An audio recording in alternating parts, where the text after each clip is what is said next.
Good evening. Thank you for joining us tonight. We're coming to you from the U.S.-Mexico border near Sunland Park. Yeah, these tall metal fences you see behind us are often the focus of the discussion about border security and immigration. We are about 260 miles south of Albuquerque in an area that is home to the controversial privately funded border wall. And less than 10 miles east of here is El Paso, Texas, one of the busiest border crossings in the country. And tonight in our Project Community Special, we take you away from this wall and show you what happens after migrants cross this border into the United States. Most say it's a broken system. The immigration process is complicated. It takes time and money from migrants and money from you, the taxpayer. All this year, we have been exploring the differing opinions and finding some common ground. And tonight, our team of journalists will walk you through all aspects of immigration, the problems, possible solutions, and things you've probably never heard or seen before. While you watch at home, many of your lawmakers and stakeholders are watching as well. They're inside our studio at KOAT right now, and you're going to hear from them live about their concerns, but also their ideas for solutions. That's all tonight in this Project Community Special. Now, we begin tonight with what's causing so many people to come to our border, risking so much to try to get into the United States. And this is so different than what's happened in the past. Just last month, Border Patrol encountered or apprehended more than 144,000 people at the border. Action 7 News anchor Royal Day uncovered why many families are making the long and dangerous journey here. We've all seen the images, waves of migrants walking, carrying bags, wearing sandals, carrying small children. She's 1 and she's 9 years old. This young mother made the journey from Guatemala to the border in New Mexico. When she got here, she asked Border Patrol agents for asylum and told us why. Well, for the same reason, we had death threats, so it's a danger for them there too. So we opted to come in the name of God. I think these parents are basically making the calculation that their kids' greatest chance of surviving is to leave. Bill Stanley is a political science professor at UNM. He's a scholar of Central American politics and says migrants are coming from what's called the Northern Triangle: Guatemala, El Salvador, and Honduras. When there's a major crisis in another region, particularly an adjacent region, people are going to move. People are going to walk. They're going to get there somehow. Here's a look at how many have come to the U.S. recently. In May, the number of migrants apprehended at the southern border surpassed 100,000 for the second consecutive month. That's according to numbers released by the Trump administration. U.S. Customs and Border Protection says it apprehended just more than 109,000 people in April. The Border Patrol says almost all of the migrants were from Guatemala, El Salvador, and Honduras. Stanley says they're fleeing gang violence. Pass through a certain neighborhood, you have to pay people to get through. If you drive a bus or a cab, you have to pay a weekly or monthly quota. And he says young kids many times don't have a choice. People who don't pay get chased down. A lot of young people are being recruited into the gangs, and if they resist recruitment, they can be killed. He says 2 gangs are fueling the fear. MS-13, the Mara Salvatrucha, is the dominant group. The other issue these families want to get away from: the lack of food. Drought has hit these countries hard. In 2014, 2015, and then this last year, harvests failed almost completely in some areas. And so there's some people who just are not able to get enough food. Stanley says a lot of rural farmers ate their seeds to survive and now have nothing to plant. People aren't quite calling it famine yet, but it's getting close to that level. People need to leave. They're economically desperate and vulnerable in a way that I think it's hard for a lot of Americans to understand. I mean, they literally do not have access to food. Now, thousands of people are looking for a better life. I will seal off the border before they come into this country, and I'll bring out our military. Our president saying he wants the migration to stop. He's promising to build a wall. He has threatened tariffs on Mexico if it doesn't stop the migrants from passing through to America. And he's threatened to pull humanitarian aid to Honduras, El Salvador, and Ecuador. When we ask them to keep their people in their country, they're unable to do it. It's called Make America Great Again. New Mexico U.S. Senator Martin Heinrich says pulling aid is a huge mistake. It will mean more refugees leaving their homes and coming to the United States. He and Senator Udall have introduced the Central America Reform and Enforcement Act, a legislative proposal to address the root causes of the Central American migrant crisis. Let's give them some assistance. Let's try to deal with the root problems. Let's try to make sure that people don't want to leave. The main objective of this bill is to really crack down on human traffickers, cartels, and drug smugglers. This bill would also try to minimize the number of border crossings by expanding refugee processing in that triangle region. Stabilize those countries and to allow asylum seekers to apply for asylum from their home countries rather than forcing them to come present themselves at the border. Stanley agrees. Helping these countries fix their root problems is the approach America should take. We could be doing more to improve conditions in those countries. He says without helping these countries, none of these folks are taking these decisions lightly. We will keep seeing this. I think it's going to continue until conditions improve. Thousands of migrants crossing the border into America asking for asylum. Royal Day, KOAT, Action 7 News. Statistics from Border Patrol show most of the migrants coming through the southern border are running from violence in 3 Central American countries. The World Health Organization says those countries have some of the highest rates of death from violence in the world. Number 1 on that list is Honduras, where about 20 people are killed every day. In El Salvador, it's number 2 on that list. The violence there stems from gangs competing for territory. Guatemala is another country where many migrants are coming from, and it ranks number 7 on the list of countries with the most murders, with about 100 reported every month. As we just saw, thousands of migrants are showing up here at the border all the time. The goal for many, become a United States citizen. And every month in New Mexico, people do that through the naturalization process. But it's expensive, it's complicated, and pretty challenging. Think back to your days in school. You probably remember learning about naturalization in class. You may even remember going through some of the questions required to become a U.S. citizen. And becoming a U.S. citizen is something that people walking through these borders dream of. And seeing the ceremony firsthand is witnessing actual dreams come true. I was able to see it for myself just a couple of weeks ago. The United States of America. The Constitution and the laws of the United States of America. The coveted land that people from all over the world dream of coming to. With liberty and justice for all. To live forever. And for those who choose the path to naturalization, that path can be a long road. Brian Raul Boyce moved to the United States in 2008 on a tourist visa from Veracruz, Mexico, to be with his daughter, who's a U.S. citizen and lives in Santa Fe. Where I come from Veracruz, very violent. So I want some peace, and this country offers you that. A year and a half after arriving, he got his green card, becoming a resident. Then a 5-year waiting period before he was eligible to apply for U.S. citizenship. Once his daughter turned 21, he was legally able to do that, a shared wish for both. For she, it was something important, and for me too. But when I become resident, I feel it was enough, But in one moment I say, no, if I'm going to stay in this country, I'm going to become a U.S. citizen.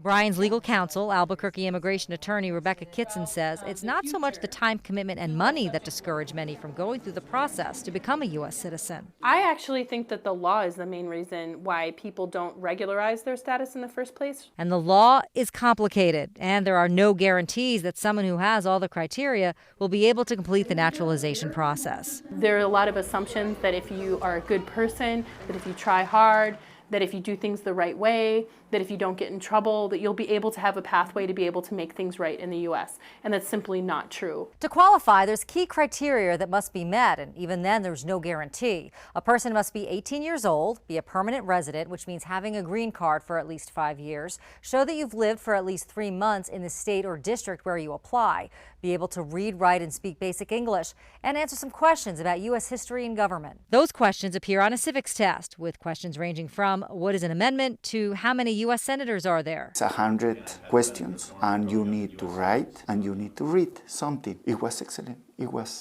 I don't have no problems for that. It took 11 years from start to finish for Brian to become a U.S. citizen. And Brian took the oath of allegiance to the United States back in February here in Albuquerque in a ceremony similar to this one. Carlos Norberto. The pride and joy from that day still visible in his smile. It was nice. It was excellent too. The place and the ceremony and everything. That moment still vivid in his mind and his heart. When you finish, you feel like, in my case, very secure to become U.S. citizen. Like you feel, in my case, safe. And Brian, just like the people who filled this room at the South Broadway Cultural Center, walked in with a dream and walked out with a dream come true, grateful for the benefits and freedom that come with being a U.S. citizen. One of the things potential U.S. citizens need to do in the long process is to pass a test. U.S. Citizenship and Immigration Services administers the test in person. Applicants are asked 10 questions from a list of 100, and they have to answer at least 6 correctly to pass. And it's not as easy as it sounds. A few years ago, we took this test at UNM, and we all thought we'd go in there and ace it. And I think maybe one of us did. It might have been Christine Pay, but everybody else missed 1 or 2. Yeah, and I've looked through all these questions when I was doing my story with Brian, and as he said, you know, you have to study for it to know a lot of this information. Yeah, you have one shot at it. You have to get 6 right. Absolutely, yeah. And we'd like you to see for yourself right now on KOAT.com. We have a sample citizenship test where you can answer the question to see if you would pass. After you take the test, share your results with us. Tell us how many questions you got right and which one stumped you a bit. Use the hashtag KOATtest on Twitter and Facebook. Most of you agree our immigration system is broken. It is so complicated, and we even needed a team of lawyers to help us make sense of it all. Action 7 News anchor Christine Pay explains the ways people can immigrate to America legally and why the process is so complex and lengthy. About 35 million immigrants live in the United States legally. They followed all the rules and they waited patiently for their visa applications to go through, some at USCIS offices like this one in Albuquerque. But it's often easier said than done. I assure you that people who are coming to the United States would like to come legally. Roxy Rawls de Santiago is an immigration attorney in Albuquerque. Her clients are from all over the world trying to navigate a complex visa process. They are either intending to come to the United States and they want to do it legally, or they're in the United States and they realize that they no longer want to live in fear and they want to see if there's a way that they can legalize their status. But it's not simple. The State Department issues non-immigrant and immigrant visas. Non-immigrant visas are for people who stay here temporarily for work, school, tourism, and other factors. Immigrant visas are issued for those who want to live in the U.S. through family and work connections. They're going for permanent U.S. residency, also known as the green card, which is one of the first steps toward becoming a citizen. The U.S. allows 140,000 green cards a year for work-based permanent visas alone. Immigrating to the U.S. through family is limited to spouses, parents, kids, and siblings who are already U.S. residents or citizens. Grandparents, aunts, uncles, in-laws, and cousins don't count. And it's not cheap to apply, let alone get approved. It costs $535 to start the application, then another $325 to get your application processed. It can take years, if not decades. The State Department uses a quota system for countries that have a high number of applicants. Known as the Visa Bulletin, it's a wait list that designates when applications will be reviewed. The wait is lower for countries with fewer applications to immigrate here, like the United Kingdom, for example. But in Mexico, where visa demand is high, a sibling who applied in 1996, as an example, is only now getting their application reviewed. And some people can't wait that long. But in some instances, legally means waiting 22 years. And I don't know anybody who's going to wait 22 years when their kids are starving right now or when their children's lives are in danger right now. There is, however, another way. I call it the love visa. Marrying a U.S. citizen is considered the fastest and most secure way to immigrate. One option is the K-1 visa. It's for foreign-born fiancés engaged to U.S. citizens. The K-1 visa allows these fiancés to come to the U.S. to marry within 3 months of arriving and opens the door to applying for a green card. There are some basic immigration laws, but most of immigration is handled through regulation, which changes administration to administration. In 1997, President Clinton signed an immigration law with more stringent regulations, making it easier to deport people based on criminal convictions. And over the years, rules for issuing temporary visas became stricter. As an immigration attorney, I'll tell you myself, I am not for open borders. There are some individuals that I would agree should not be in the United States. But many will try legally or not. I'd say 99% of the individuals that are trying to come into the United States are coming here because they believe in the American dream. President Trump recently proposed an immigration plan that will put less emphasis on a lottery and family-based system and more on a merit-based one that would favor immigrants with high education levels and work skills. What Congress does with that proposal remains to be seen. In Albuquerque, I'm Christine Pei, KOAT Action 7 News. One way to get on the fast track to becoming a citizen is to serve in the United States military. This video shows veterans and active duty military becoming citizens at a naturalization ceremony on Veterans Day. For people who serve at least 1 year during peacetime, they can apply for a green card. They can apply for citizenship 1 year later. Normally, someone has to hold a green card for 5 years before doing that. Another advantage, those with military service don't have to pay as many fees. During wartime, they can apply for citizenship on their first day of service. They can even apply for that while overseas. When it comes to living and working in the U.S., the thing we always hear about is a green card, and there's a long history of that permit and its name. It's officially called an Alien Registration Receipt Card and came about as a result of the Alien Registration Act of 1940. But back then, the cards were actually white. It wasn't until after World War II ended when immigration started to pick up again that the process was changed and the cards became green. Immigrants each got a different permit, depending on if they were a student, a teacher, or a worker. Now, those who were granted a permanent residence permit got a green receipt, which became known as a green card. This year alone, thousands of migrants have made their way here to our state's border, asking for asylum to become a United States citizen. The process usually starts in a person's home country, but for those seeking asylum, they say the situation is so bad at home, they can't wait. And to go through that asylum process, those people need to have someone here in the United States to vouch for them. Action 7 News reporter Brittany Hope explains what it takes to become a sponsor for someone seeking asylum. Babies and toddlers, children, entire families of migrants exhausted, dirty, after traveling hundreds of miles to get to the United States border. These migrants have no idea this smiling woman, one of the first people in America they will talk to after being released from an immigration processing center, was once in their shoes. Now, she volunteers at the church that helped her only 9 months ago. It feels great to be on this side and to be able to help. To not be the person that needs something, but the person to help. Isis and her 6-year-old daughter, Holly, fled Honduras in October. The crime, it's really hard over there. When she and her little girl got to the United States border and asked for asylum, they were detained for 10 days. After that, they were taken to El Calvario Church in Las Cruces. That's where she met Irene. I asked her, do you have any clothes for Holly? And she said, no. I said, would you like to go and let's go pick up some clothes for her? And she said, yes.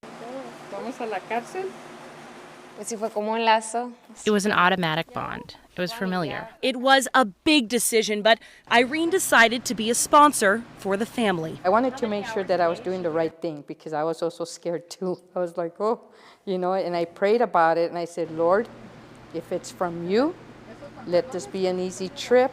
Isis' case is rare. Most of the people who come through El Calvario leave New Mexico, going to sponsor families in New York, Michigan, South Dakota, Montana, even California. Isis and Holly now are living with her in Las Cruces, waiting for immigration court dates.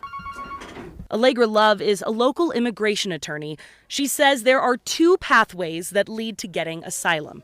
Either migrants stay in detention until their hearing, which can take months, even years, or they can get a sponsor and be released from custody. To put it simply, a sponsor is someone who offers food, a permanent mailing address, and a safe place to stay for people who are seeking political asylum. But Allegra tells me a lot of the time, it's not that simple. It's really complicated, and it's designed that way.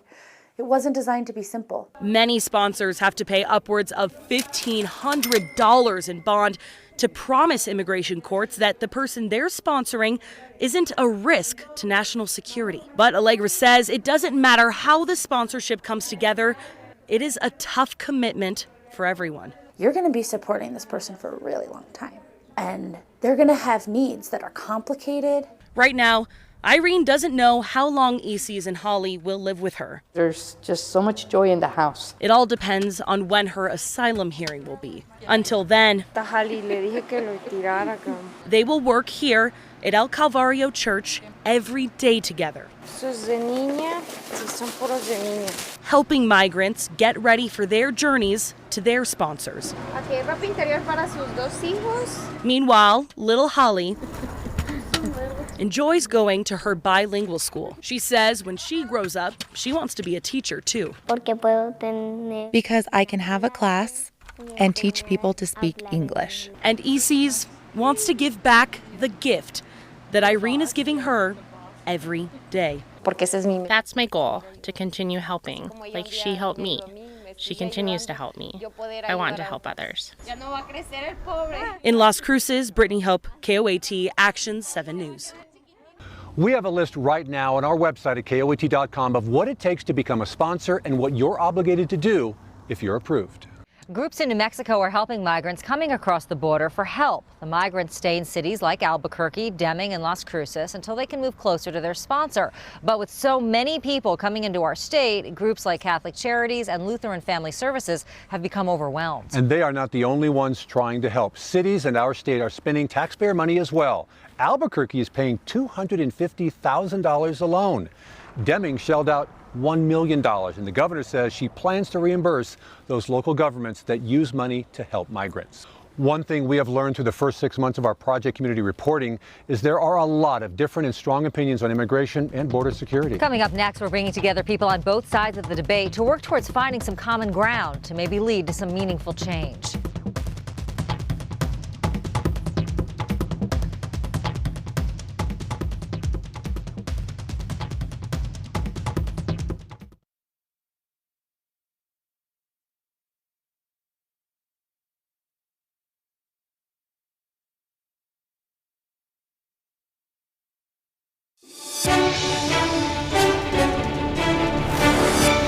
Border and immigration issues, some of the most divisive debates of the past decade here. So we want to bring in some of the people who we feel know it best. In our first Project Community special, we brought together different viewpoints for an open discussion on immigration. We're happy to welcome both sides back again today. Thank you for being here. They are Couy Griffin, Otero County Commissioner. You may also know him. He is founder of Cowboys for Trump. And Maria Martinez Sanchez, an attorney with ACLU of New Mexico. Again, really appreciate the two of you being with us for this debate. Thanks here. for having us, Tom. Everyone always says, right, the immigration system is broken right now. Can't handle all of the people coming in, takes too long for good people to become U.S. citizens. Couy, what's top of mind for you when we're talking about immigration policy right now? You know, I think that speaking on behalf of myself as well as hundreds of thousands just like me, if not millions, we're not against immigration. I just want to make that point very clear and very upfront.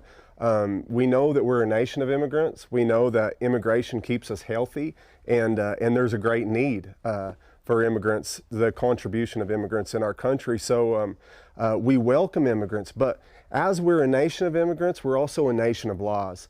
And those laws are set in place, are safeguards for our protection and to give structure to our country. So those laws need to be followed as we welcome immigrants into our country. You know, I always hear, oh, just get in the line and come on over. You know, there's laws and you can get in. It's extremely difficult to get into this country. And if we're gonna to say become a U.S. citizen. Well, yeah, exactly. To become a U.S. citizen, to naturalize or even just to become a resident here.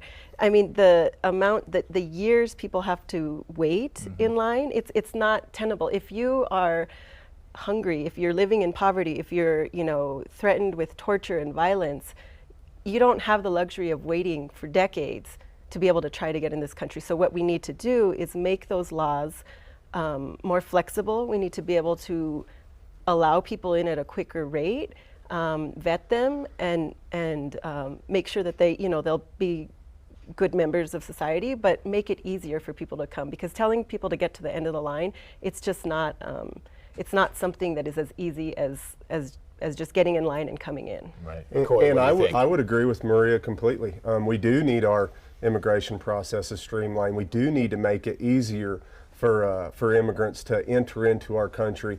But the migrants that are coming into our country, or in our policy, we need to have different levels that they come in. You know, if somebody wants to come in and work and provide a safer environment for them and their family, then they should be allowed to. President Trump, he proposed this merit-based system to get in. It seems to favor highly educated, highly skilled people to be accepted as U.S. citizens, or at least get the visa. I think it's great. I mean, we want to allow people that are coming into our country that are going to give back to our country. We want people that come to our country that are going to bless our country. So in regards to people having an education, or at least having some kind of skills where they can get into our workforce more quickly and efficiently, I don't see anything wrong with that. So I also come from a ranching and a farming family from northern New Mexico, and I would say that it does take a lot of skill to pick chili, to pick onions, to work at a dairy, you know, to work with livestock. So just because someone doesn't have a college degree, that should not mean that they're not entitled or allowed to come to this country. So I take issue with the president's notion that only certain immigrants are to be valued, or their work is, you know, unless it's backed up by some sort of education. That's just not the way we've historically done it in this country. That's why we are this beautiful nation of immigrants, because we have allowed people in who might not be the richest, might not be the most educated, but they have a lot to contribute. A lot of New Mexico communities right now are spending public money to help asylum seekers, shelter, food as well. Where do you stand on public money being used to help asylum seekers? Absolutely against it. The taxpayer dollar is paid by hardworking Americans or New Mexicans to go into a tax base to provide infrastructure for the community. And whenever you have politicians going in, as our governor has been, and earmarking large portions out of our general fund in regards to grants to fund migrants coming in, I don't think we can afford that. The city of Deming recently, out of an $11 million general fund, they allocated $1 million of that towards asylum seekers, as Deming has systematic problems itself. The elderly, the children. We live in a state right now that leads the nation in child hunger. You know, our crime is out of control. We were recently voted the least desirable state to live in the United States, and we're allocating tax dollars for asylum seekers. I don't agree with it one bit. So I agree with it, not surprisingly. This is the richest country in the world. We have the resources, we have the means to take care of people who are vulnerable, who are facing violence, who have been victims of horrific violence in their countries of origin. We've historically been a country that has opened our arms to immigrants. And so, you know, complaining about a couple $100,000 going to house children, to provide medical services and food, I don't think it's fair. I think we're placing the blame on the wrong parties. And I do think that we as New Mexicans, as Americans, are completely capable of taking care of people that are U.S. citizens, but also people seeking refuge in our country. What about the facts, though, of 1/3 of our Native Americans living under the poverty level? What about the fact that we lead the nation in child hunger? What about those people? Yeah, do you feel absolutely. like they should be taken care of, and that money should go to them? Absolutely. I think everyone should be taken care of. But there's only so much money in the kitty, you know? And the way we allocate resources, that can be, you know, we can work with that. Yeah, we allocate them to the people of New Mexico that are in need. Big topic also has been with spending money. Maybe more money should be sent to Central America right now to help these developing countries, these still developing countries. What's your ideas on that? So I believe the president has decided we're not sending those monies anymore to Central American countries, which is only going to exacerbate the situation. I mean, if we are saying we don't want these people here, that's not my position, but I know that is many people's position, well then let's help them in their countries of origin. Let's provide them safety net. Let's provide them security, protection, food, housing. I mean, so we can't just say, we're not going to help you over there, but we're not going to help you over here. These are human beings that have a right to live and to be safe. And money's being spent either here or there. Sure. So, Coy, what do you think? Yeah, and I would agree with Maria. Yeah, I mean, If we're going to help help others, let's help them in their own countries. And let's help them with their infrastructure, with their industry. But we can't help anybody unless we are unless we're economically strong and our country is secure. So as America becomes great, then we have the resources to help others. But if we get flooded and all of our resources are gone, then we're not even going to be able to help ourselves, much less anybody from any other country. As simply as possible, what are the steps to fix this policy with with immigration? I think, again, finding common ground and really talking about on a human level. So I would just say, you have a beautiful 4-year-old boy that I met right before the show. I have a beautiful 4-year-old daughter, and if my daughter was hungry, if my daughter was facing violence, if my daughter was not safe, I would do anything in my power to make sure that she was okay. Absolutely. And so that's why people are coming by the tens and hundreds of thousands to our country to take care of their children. And so if we as human beings can just talk about the humanity, I think that's a first good step. And I would agree. My first step would be a secure border. We secure our border, we get the right immigration processes in place, we make sure our nation is secure. As Maria mentioned with her child, my little boy, I'm scared to death of the America that my son may grow up in if our country morphs into something that it's not right now, and it very well could. We have got to get a secure border in place. And for our governor and legislators to say there's no crisis on the border, and then as an Otero County Commissioner, when we declare a state of crisis and she says that that's a willfully ignorant position to take, and we're politicizing the border, the only willfully ignorant position to take is to say there's not a crisis on the border, to deny the Border Patrol's cries out, and then if you want us to talk about politicizing that, it's to continue down those lines of saying there's no crisis on the border. Our governor needs to come along, our administration in D.C., and focus on securing our border, because if we don't, we're a nation at risk. Circles back to the border protection. Absolutely. Great to have both of you here. Always very good perspective from the two of you. Thank you. Appreciate you. We want to keep this going to 2 more roundtables coming up. We'd like you both to come back for that as well. Now back to Doug and Shelley in southern New Mexico. We've talked about how the complex and lengthy immigration process works in the United States. Now we meet the people who make it happen. We're headed to immigration court next in this Project Community Special.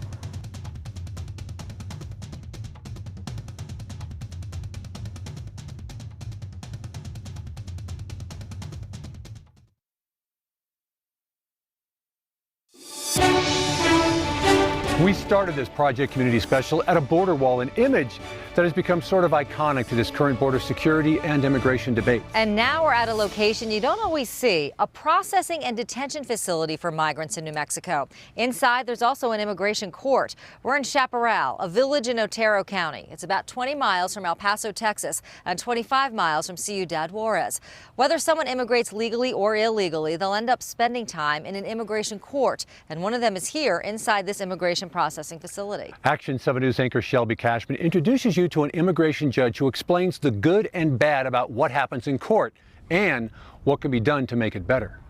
Backlog. We now have close to 900,000 cases. Quotas. Absolutely unprecedented. And deadlines. This is something that you would never do to a regular judge. This is the life of an immigration court judge in 2019. Currently, there are 420 judges to cover 58 courts across 29 states, plus Puerto Rico and the Northern Mariana Islands. Here in New Mexico, there is just one immigration court in Chaparral, Otero County, right on the Texas border. When you think of a court, you might think of something like this one here in downtown Albuquerque. Immigration court is not the same. That's where migrants go who are seeking asylum because of fear of persecution in their home country based on race, politics, nationality, religion, or membership of a particular social group. Immigration court is very different. It's very unusual. Ashley Tabador is the president of the National Association of Immigration Court Judges. She says something many people don't know, and the main issue her members are facing is that immigration courts are not part of the judicial branch of government. We are organized and structured under the Department of Justice, which is a law enforcement agency. Their boss is the Attorney General, currently William Barr. Tabador says this current structure is the root of all issues. Over and over again, from various administrations, the court has been used as a messaging tool for law enforcement policies of the executive branch. For example, Tabador says under the Obama administration, immigration judges were ordered to put unaccompanied minor cases first, which pushed older cases to the bottom. Now, under the Trump administration, they are being told to prioritize recent arrivals. This is called docket shuffling. It is reversing what was the customary way to handle a case from first in, first out. Tabador also says in October of last year, the Trump administration imposed a one-year deadline on judges to complete family unity cases or reuniting migrants with family members who are already here in the U.S. She says her members are now under immense pressure, hurting their ability to be judges. This is something that you would never do to a regular judge because you would never introduce a personal financial interest of a judge into his or her consideration of a particular case. Immigration judges are also subjected to a quota of 700 cases per year, regardless of the type of cases they hear. Tabador says, for instance, she may only see unaccompanied minor cases, which take much longer to complete, but she is held to the same quota as a judge who may only do quick preliminary hearings. These quotas and deadlines create a huge range of how many cases are denied and granted per judge. In 2018, Judge Stephen Ruley of the Chaparral Court had a 99.1% denial rate, the second highest in the country. The average denial rate was 57.6.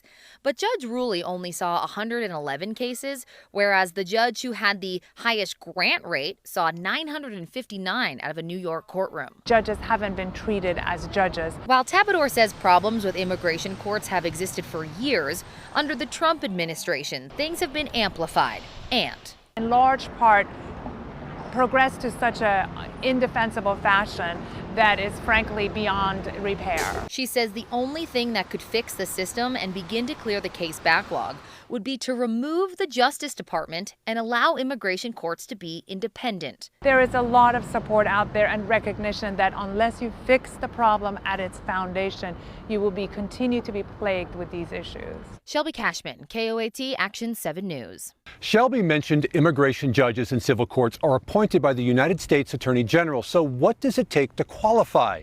Well, you have to be an attorney with 7 years experience, preferably as an immigration lawyer. Now, the Justice Department website says if you get the job, you can make between $132,000 and $174,000 a year. Some migrants who come into our nation illegally can face criminal charges. Those people end up in a totally different court than Shelby described. Action 7 News reporter Marissa Armas spent some time watching those proceedings and speaking to judges. It's a busy morning at the United States District Court in Las Cruces. You'll see that migrants will go up in groups of 6, 8 people to the front of the judge. Escorted by U.S. Marshals, these immigrants are brought through this gate and into that facility. And that facility is where the marshals will unload the bus. And they're being housed at several different detention centers across our state, including the one in Luna County, Doña Ana, and Otero. Every day, groups of mostly men enter the federal courtroom wearing jumpsuits, a headset, and jail shoes, shackled at the wrists and ankles. All of them stand shoulder to shoulder and answer questions from a judge through a translator. We're seeing a lot more defendants from Central America and also some from South America. Every day, judges see dozens of cases. Most are immigration related. We're only handling criminal cases. This is not an immigration court. We can't determine asylum. On a busy day, a judge in this courtroom will see about 100 individuals for their initial proceeding. About 85 to 90% of those people are here for immigration criminal cases. U.S. District Court would be where individuals are charged with violating federal law. What these judges mostly deal with are people who come to the U.S. illegally, which is a misdemeanor. Those who leave and come back to the United States without permission after being deported face a felony. Even if someone is coming to the U.S. to file an asylum claim by reaching U.S. soil, many are still being prosecuted. There's a zero tolerance policy, which means that everyone that comes in illegally is being prosecuted. And that's because of policy that the administration has put into place, correct? That's correct. One of the big differences between a regular immigration court and a criminal immigration court is that migrants have the right to a public defender.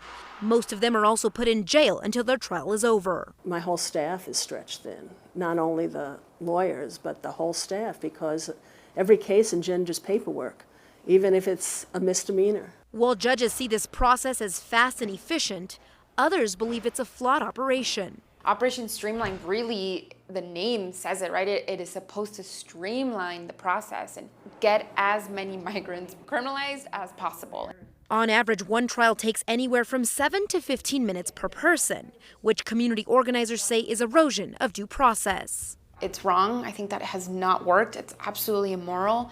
And deterring migration by criminalizing it has not worked. When there is a push and a pull factor for migrants, nothing will deter them from migrating when it's about survival. It's also a process that costs taxpayers. Being in criminal court doesn't help anybody. I just see it as a money thing.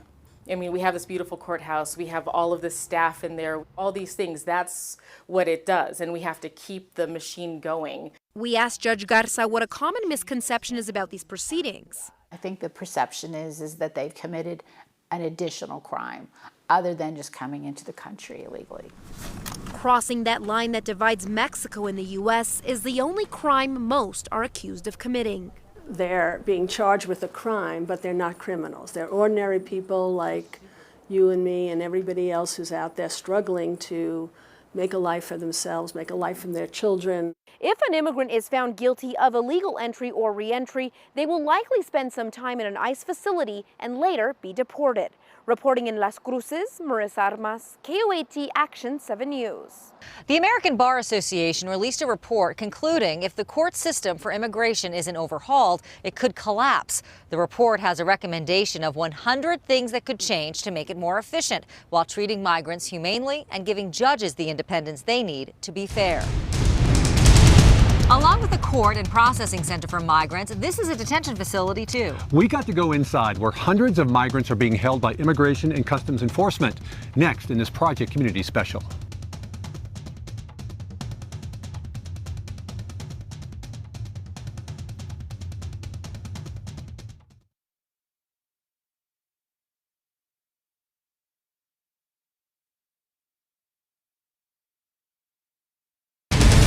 With so many people crossing the border into New Mexico, detention facilities are getting filled to capacity, so others are opening. In Torrance County, leaders decided to reopen an old jail so they could house more migrants. A lot of migrants coming into our state end up here at the Otero County Processing Center. Action 7 News anchor Sasha Leninger was able to go inside and explore who's here and how long they're typically in custody. This is the Otero County Processing Center in New Mexico. It is one of 2 detention facilities for migrants in our state. Right now, it houses roughly 1,000 migrants. Happens to be the largest that we use in the state. It's in Chaparral, New Mexico, not too far from the Texas state line and El Paso. When migrants are taken into the custody of Immigration and Customs Enforcement, they're bused to the center and processed. This video is from a similar facility in Georgia. I toured the Otero County facility, but our cameras were not allowed inside, and ICE officials would not share any images they had taken from inside. They're going to have their fingerprints taken, their photos taken, they're going to have all their valuables locked up. Then they go through a medical screening. We have no way of telling, what kind of diseases they may be coming in with. Next, they're given jumpsuits, one of 3 different colors based on their criminal history. What we do is we have 3 systems, so they'll have high, medium, and low, and we don't want to mix, say, the highs and the lows. Then, just walking distance is the detention center. That's where each migrant is placed in a pod. We offer them their recreation, outdoor recreation, indoor recreation, the food service. There's also a barber shop, a library with access to computers so they can work on their asylum cases. They can contact their family, they can contact their legal representatives, they can contact translation services, and it's all at our expense and not the individual's expense. The other detention center in our state houses roughly 500 migrants and is 330 miles north in the village of Milan in Cibola County. These are 2 of roughly 200 in the United States, each run by ICE. On average, migrants stay 30 days in detention. All we do is we detain, in this case, somebody who entered illegally until they can get in front of the immigration judge. That judge will then make a decision. We then release them or remove them from the U.S. And once a migrant leaves detention, another is brought in. I can tell you that Border Patrol across the southern border has just shy of 20,000, in custody that have come in illegally that are awaiting a bed. He says he does not think temporary facilities like these will close anytime soon. Border Patrol in southern New Mexico and West Texas has roughly 5,000 migrants waiting in a temporary shelter to get into a facility run by ICE just like this one and start their asylum process. In Otero County, I'm Sasha Leninger, KOAT Action 7 News. We have some interactive ways you can do your own research on these facilities at KOAT.com. There, you can see a map of where migrants are being held in detention facilities in our state and across the country. President Trump says the current immigration and border security system is broken, and he's offered up a two-part fix. The president wants to build a wall to create infrastructure along the border to make it more secure. His plan would also include a merit-based system for migrants, placing a priority on those with extraordinary talent, people who specialize in a particular job, and exceptional students. We want immigrants coming in. We cherish the open door that we want to create for our country. But a big proportion of those immigrants must come in through merit and skill. Several other countries use merit-based immigration, including Canada, Australia, New Zealand, Japan, and Singapore. We know there is a big divide on these issues, so how do we come together? We are looking for people all across our state who are reaching out to find some common ground.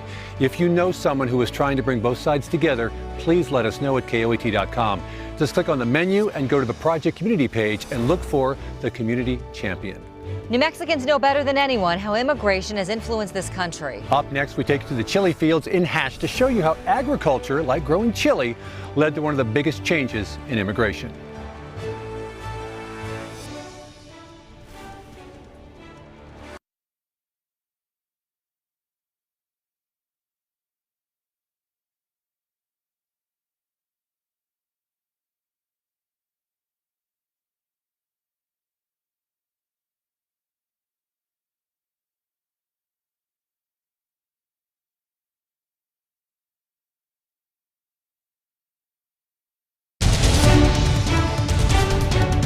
Tonight, we are exploring immigration issues all across New Mexico. Now we are joining you from a very famous part of our state, Hatch. The Hatch Valley is known worldwide for its green chili. This is an area that was the site of a big increase in immigration when our nation needed migrants. So they created programs to get workers from Mexico into fields just like this. Action 7 News reporter Justin Matthews explains why some believe a similar program is needed today.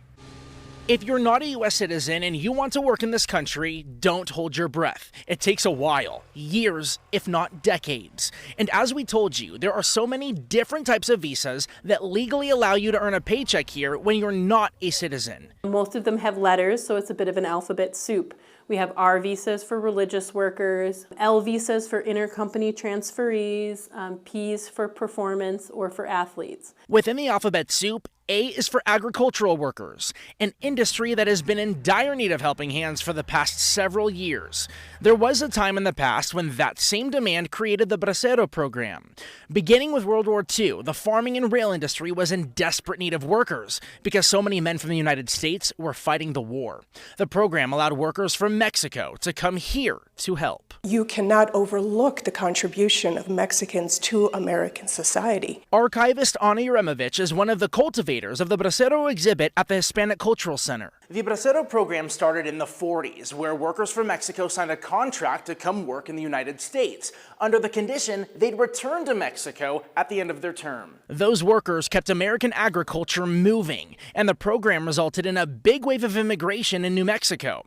Fast forwarding to today, farmers say they still need workers badly. Over like a 10-year period, we've come down to about half of what we did. I spoke with chili farmer Glenn Duggins, who says he has trouble finding people to work in his chili fields. He says he had 100 acres of chili 10 years ago. He's now down to 50 acres because he just can't find enough people to work.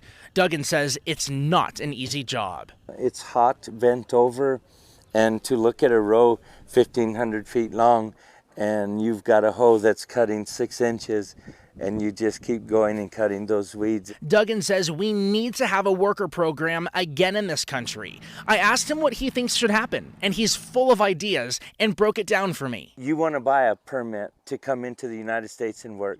It's going to cost you $200 a month. And you can pay that as you enter. You want 6 months?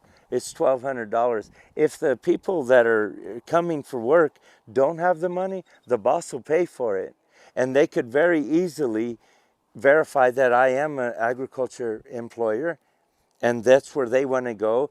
They would pay then into the system in case, you know, they need to go to the hospital. We're good people. We're going to take care of them. Duggan says his workers make $1,000 a week. I think it should be simple. It should be money up front, and it's over. And then me, the employer, could have a 800 number. Hey, this guy didn't show up. Well, then pull his permit. So I asked immigration attorney Rebecca Kitson about the idea, and she says it's a system that would be great for farmers and agrees a system for temporary workers needs to be streamlined. But there are wonderful employers that support their workers and do right by them, and there are those who don't. If there's not a check and balance within that worker system, you do end up with problems. With the current system, farmers would wait years or decades to get non-citizen workers with permits.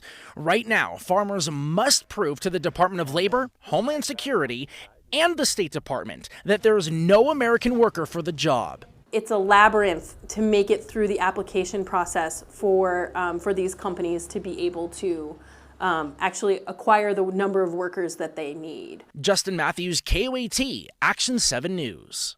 The latest numbers from the USDA show there are almost 25,000 farms in New Mexico, and they take up about 43 million acres in the state.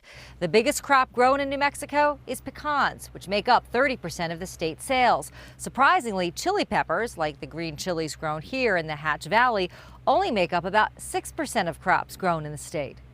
Our team of journalists have taken you to many places across our state to explore how immigration policy works now and the different ideas for making it better. We are getting perspectives on both sides of this border security and immigration debate. Each Wednesday on Action 7 News, we bring you a Project Community story, exploring our differences and finding common ground on both sides of the discussion. And this is our second Project Community special, but it won't be our last. We still have so much more to explain and investigate, from the border to immigration courts to the chili fields here in Hatch. It is so insightful to visit all of these places to hear your ideas for change. There are so many people invested in this discussion, from organizations who are helping migrants every single day to communities impacted by large waves of immigration, and lawmakers here in our state and those representing us in Washington, D.C. Now, some of those lawmakers and stakeholders in this debate are watching this Project Community special with you. After the break, we'll go back to the KOAT studios for a live town hall with them as we search for some common ground and ideas on how to make our immigration and border security system work better